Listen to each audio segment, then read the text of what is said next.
유산기부 운동은 영국에서 먼저 시작됐습니다.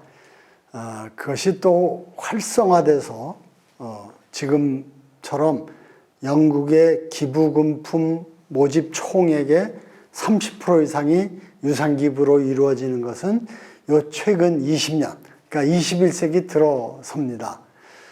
우리 사회도 유산기부에 대해서 적극적인 관심을 가질 때가 됐다고 생각합니다.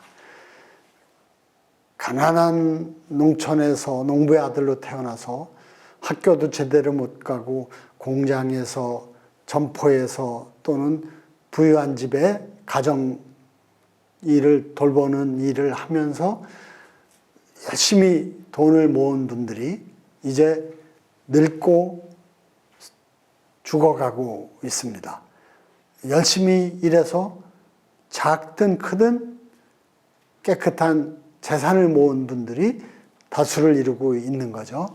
이분들이 돌아가실 때 내 재산을 내 뜻대로 귀하게 쓸 때 그 중에 하나 선택지로서 내가 평소에 꼭 하고 싶었는데 먹고 사느라고 못했던 일, 또는 꼭 도와주고 싶었던 일, 또는 참여하고 싶었던 일에 대해서 마지막으로 내 재산의 일부를 띄어서 기부하면 어떨까 하는 것을 좀 생각해보고 결정하게 하는 게 유산기부 사업이겠죠.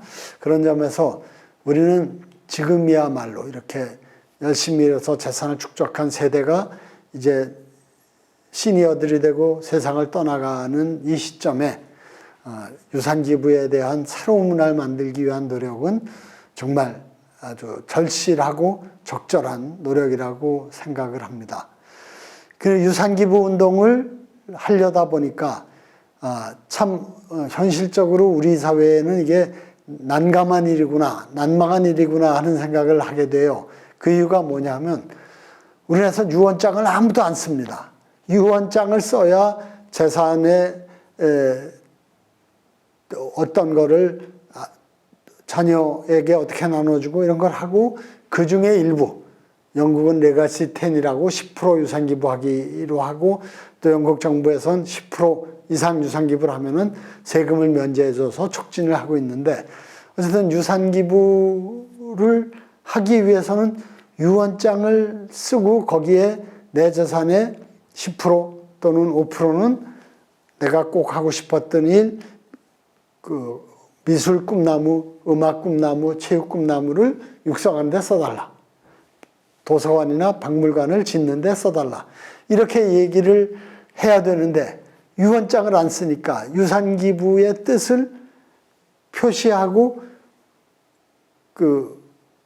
그것을 관리할 수 있는 장치가 없는 거죠. 그래서 역시 세상의 모든 일은 기초가 튼튼해야 되는구나 하는 생각을 안 할 수가 없게 되고 유산기부를 활성화하기 위해서는 유언장 쓰는 문화를 만들어야겠구나 하는 생각을 새삼 갖고 있습니다. 아마 우리 자선 활동을 활발하게 하고 있는 한국의 대표적인 자선단체, 모금단체들도 똑같은 생각을 하고 있고 그래서 우리 웰다잉 문화운동과 자선단체협의회와 또 사회복지 공동모금회 사랑의 열매가 함께 유산기부 운동을 활성화해 나가기 위해서는 유언장 작성 문화를 만들자라는 데 인식을 같이 하고 그러한 사업을 지금 어렵지만 시작하고 있습니다. 또 이러한 뜻에 공감을 해서 법조인들이 나섰습니다. 유언 제도를, 법제를 개선하는 활동을 하자고 해서 후견협회 회장이신 소수무 변호사를 중심으로 해서 뛰는 법조인들이, 변호사들이 유언장 쓰는 문화를 활성화하는 활동에 나서고 있고 첫 번째 사업으로 일본의 최근 4년 전에 도입한 것처럼 우리도 유언장을 써놓으면 국가에서 관리해주는 시스템을 만들자. 그러면 유언장을 썼을 때 당장 부딪히는 게 이걸 어떻게 보관해야 할지. 물론 몇십만 원이나 그 이상의 돈을 내고 공증을 하거나 또는 변호사 사무실에 의뢰할 수 있지만 그건 큰 돈이 들어가는 일이죠.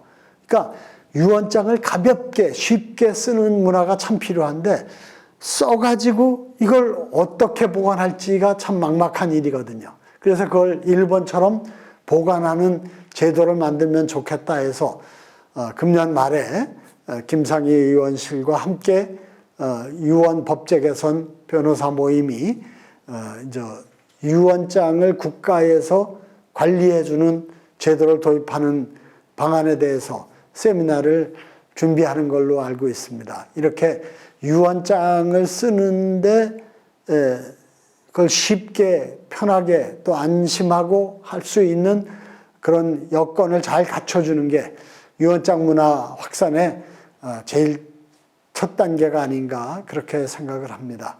이 유언장을 그렇게 해서 쓰게 되면은 자연스럽게 거기에 넛지 효과로서 그 재산 중에 귀하게 모은 재산 중에 일부를 10%를 마치 11조처럼 소중한데 좋은데 착한 일에 쓰면 어떻겠느냐라고 권하면은 훨씬 효과가 있겠죠.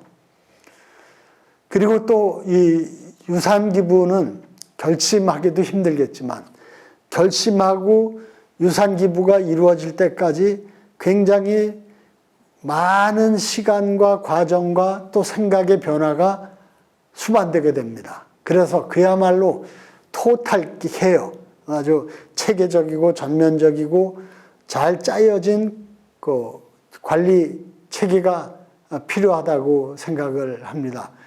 아까 말씀드린 것처럼 영국 정부의 그 10% 이상 유산 기부했을 때 세금을 상속세 감면해주는 그런 것, 또 유언장을 보관하는 제도를 개선하는 것, 이런 것들이 다 거기에 필요하고, 또 유산 기부를 권장하는 이런 자선단체나 이런 데서도 유산 기부 뜻을 밝힌 분의 뜻을 존중하되 그것이 부담이 되거나 여러 가지 또 압박이 되지 않도록 편하게 해드리고 또 그때그때 변화되는 환경이나 생각을 존중해서 거기에 맞추어서 유산 기부 계획이 유지될 수 있도록 하는 것도 필요할 것 같습니다.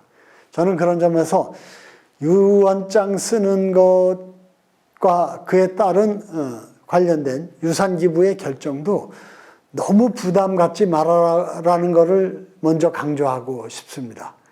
이게 무슨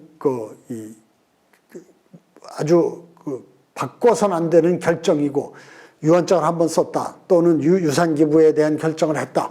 그런데 그것을 바꾸거나 포기하면은 책임져야 되고 뭐 야단 맞는 일처럼 생각하면은 유언장 쓰기 또 유산 기부 결정이 얼마나 부담스럽겠습니까?